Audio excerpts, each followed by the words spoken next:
थी चार दीवारी, तब इंकलाब के नारों से सहम उठा जब पूरा भारत डायर के अत्याचारों से। क्या बूढ़े क्या बच्चे भोले, क्या महिलाएं दीवानी थी, जब जलियांवाला में लिखी खूनी कलम ने कहानी थी। जय हिंद दोस्तों, मैं शिवानी वर्मा स्वागत करती हूँ आप सभी का आपके अपने इस यूट्यूब चैनल पे। दोस्तों, सोने की चिड़िया कहे जाने वाले भारत का अंग्रेजों ने खूब शोषण किया, यहाँ के लोगों पे खूब अत्याचार किए। उसी में से एक बहुत ही दुर्भाग्यपूर्ण घटना है जलियांवाला बाग हत्याकांड, जो कि साल 1919 में घटी थी। इस हत्याकांड की दुनिया भर में निंदा की गई थी। हमारे देश की आज़ादी के लिए चल रहे आंदोलनों को रोकने के लिए इस हत्याकांड को अंजाम दिया गया था। लेकिन इस हत्याकांड के बाद हमारे देश के क्रांतिकारियों के हौसले कम होने की जगह और मजबूत हो गए थे। आखिर ऐसा क्या हुआ था साल 1919 में, जिसके कारण जलियांवाला बाग में मौजूद बेकसूर लोगों की जान ले ली गई थी? इतना बड़ा नरसंहार हुआ था। इस हत्याकांड का मुख्य आरोपी कौन था? इन सभी सवालों को जानने के लिए आप इस वीडियो को एंड तक देखिएगा। पहले हम बात कर लेते हैं जलियांवाला बाग घटनाक्रम से पहले की जानकारी, क्यों हुआ था ये जलियांवाला बाग हत्याकांड। तो दोस्तों, साल 1919 में हमारे देश में कई तरह के कानून ब्रिटिश सरकार द्वारा लागू किए गए थे और इन कानूनों का विरोध हमारे देश के हर हिस्से में किया जा रहा था। 6 फरवरी साल 1919 में ब्रिटिश सरकार ने इंपीरियल लेजिस्लेटिव काउंसिल में एक रॉलेट नामक बिल को पेश किया था और इस बिल को इंपीरियल लेजिस्लेटिव काउंसिल ने मार्च के महीने में पास भी कर दिया था, जिसके बाद ये बिल एक अधिनियम बन गया था। ये रॉलेट एक्ट, इसे काला कानून भी कहा जाता है। इस अधिनियम के अनुसार भारत की ब्रिटिश सरकार किसी भी व्यक्ति को देशद्रोह के शक के आधार पर गिरफ्तार कर सकती थी और उस व्यक्ति को बिना किसी जज के सामने पेश किए जेल में भी डाल सकती थी। इसके अलावा पुलिस 2 साल तक बिना किसी भी जांच के किसी भी व्यक्ति को हिरासत में भी रख सकती थी। इस अधिनियम ने भारत में हो रही राजनीतिक गतिविधियों को दबाने के लिए ब्रिटिश सरकार को एक ताकत दे दी थी। इस अधिनियम की मदद से भारत की ब्रिटिश सरकार भारतीय क्रांतिकारियों पर काबू पाना चाहती थी और हमारे देश की आज़ादी के लिए चल रहे आंदोलनों को पूरी तरह से ख़त्म करना चाहती थी। इस अधिनियम का महात्मा गांधी सहित कई नेताओं ने विरोध किया था। गांधी जी ने इसी अधिनियम के विरुद्ध सत्याग्रह आंदोलन पूरे देश में शुरू किया था।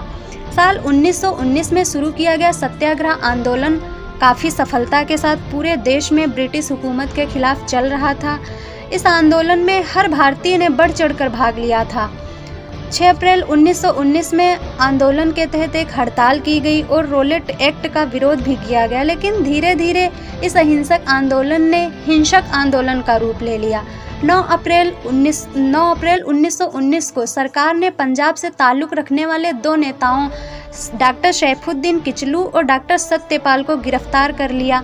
इन दोनों नेताओं को गिरफ्तार करने के बाद ब्रिटिश पुलिस ने इन्हें अमृतसर से धर्मशाला में स्थानांतरित कर दिया था। अमृतसर के ये दोनों नेता काफ़ी लोकप्रिय थे जनता के बीच और अपने नेता की गिरफ्तारी से परेशान होकर यहाँ के लोगों ने अपने गुस्से का प्रदर्शन करना शुरू कर दिया और इनकी रिहाई के लिए इनकी रिहाई करवाने के मकसद से डिप्टी कमिश्नर मिल्स इरविन से मुलाकात करना चाहते थे, लेकिन इरविन ने मिलने से इनकार कर दिया, जिसके बाद इन गुस्साए लोगों ने रेलवे स्टेशन, तार विभाग सहित कई दफ्तरों को आग के हवाले कर दिया था। अमृतसर के बिगड़ते हालातों पर काबू पाने के लिए भारतीय ब्रिटिश सरकार ने इस राज्य की जिम्मेदारी डिप्टी कमिश्नर मिल्स इरविन से लेकर ब्रिगेडियर जनरल डायर को सौंप दी थी। 11 अप्रैल को अमृतसर के हालातों को सही करने का कार्य शुरू कर दिया जाता है।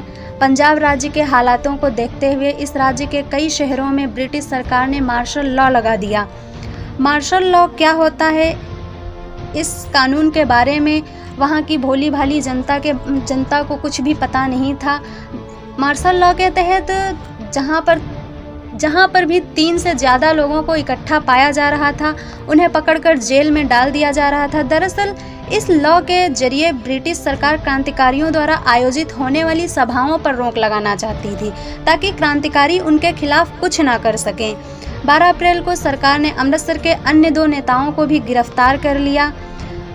13 अप्रैल को अमृतसर के जलियांवाला बाग में कई संख्या में लोग इकट्ठा होते हैं। इस दिन इस शहर में कर्फ्यू लगाया गया था, लेकिन इस दिन बैसाखी का त्यौहार भी था, जिसके कारण काफ़ी संख्या में लोग अमृतसर के हरमंदिर साहिब यानी स्वर्ण मंदिर आए थे। जलियांवाला बाग स्वर्ण मंदिर के करीब ही था, इसलिए कई लोग इस बाग में घूमने के लिए भी चले गए थे और इस तरह 13 अप्रैल को करीब 20,000 लोग इस बाग में मौजूद थे, जिसमें से कुछ लोग अपनी नेताओं की गिरफ्तारी के मुद्दे पर शांतिपूर्ण रूप से सभा करने के लिए एकत्रित हुए थे और वहीं पर कुछ लोग अपने परिवार के साथ वहां पे घूमने के लिए आए थे। इसके बाद दोस्तों, जलियांवाला बाग में होने वाली सभा की सूचना जब डायर को मिलती है तो जनरल डायर लगभग 150 सिपाहियों के साथ इस बाग में पहुंच जाता है और पहुंचने के बाद लोगों को बिना कोई चेतावनी दिए अपने सिपाहियों को गोलियां चलाने का आदेश दे देता है। इन सिपाहियों ने करीब 10 मिनट तक गोलियां चलाई थी। वहीं गोलियों से बचने के लिए लोग भागने लगे, लेकिन इस बाग के मुख्य दरवाजे को सैनिकों द्वारा बंद कर दिया गया था और ये बाग चारों तरफ से 10 फीट तक की ऊंची दीवारों से बंद था। ऐसे में कई लोग अपनी जान बचाने के लिए इस बाग में बने कुएं में कूद जाते हैं, लेकिन गोलियां थमने का नाम नहीं ले रही थी और कुछ समय में ही इस बाग की ज़मीन का रंग लाल हो गया। इस घटना के बाद हमारे देश को आज़ाद करवाने की कवायद और तेज़ हो गई थी, लेकिन ब्रिटिश सरकार के कुछ अधिकारियों ने डायर के द्वारा किए गए इस नरसंहार को सही करार दिया। बेकसूर लोगों की हत्या करने के बाद जब डायर ने इस बात की सूचना अपने अधिकारी को दी तो लेफ्टिनेंट गवर्नर माइकल और डायर ने एक पत्र के जरिए कहा कि डायर ने जो कार्रवाई की थी वो एकदम सही थी और हम इसे स्वीकार करते हैं, जिसके कारण रविंद्रनाथ टैगोर जी ने अपनी नाइटहुड की उपाधि लौटाने का फैसला लेते हैं। ये नाइटहुड की उपाधि 1915 में रविंद्रनाथ टैगोर जी को मिलती है, जिसे जलियांवाला बाग हत्याकांड के बाद वो लौटा देते हैं। दोस्तों, जलियांवाला बाग आज के समय में एक पर्यटक स्थल बन गया है और हर रोज़ हजारों की संख्या में लोग इस स्थल पर आते हैं।